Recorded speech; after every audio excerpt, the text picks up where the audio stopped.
Mukhang hindi agad kinagat ng netizens ang naging announcement ni na Marco Gallo at Heaven Peralillo o mas kilala bilang Marven na huling pagtatangbal na nila together, pelikulang Men Are From QC, Women Are From Alabang. Naglabas kasi ang dalawa ng video sa social media nitong nakaraang Lunes, April 1. We're here because we have something to say. Heaven and I were talking about this for a while and this is a mutual decision and we just wanted to announce that will be the last project that we will be doing together. Saad ni Marco. Ang anunsyo raw na ito ay para pasalamatan ang mga supporters na nagmahal sa kanilang love team.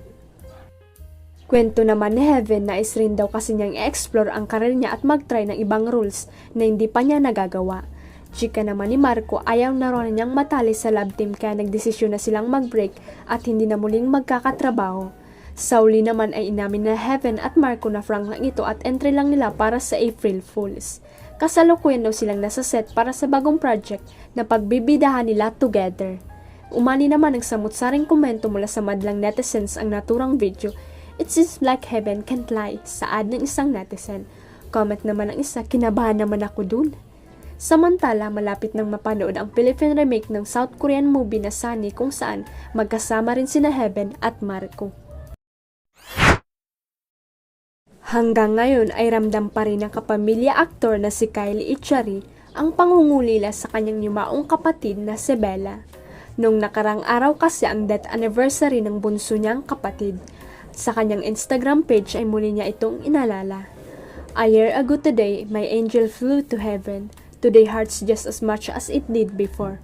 To be honest, I can wrap my head around the fact it's already been a year because it feels like just yesterday.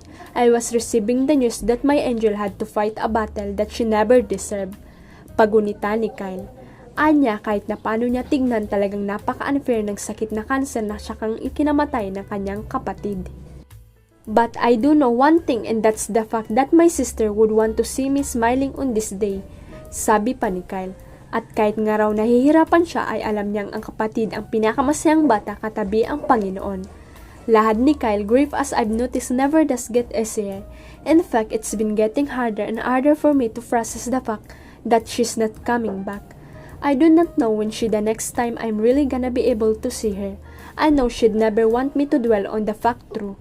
Nais lang ipaabot ni Kyle sa kapatid kung gaano niya ito kamahal. Huwag kalimutang i-click ang subscribe button at i-ring ang notification bell para sa latest at legit chika updates.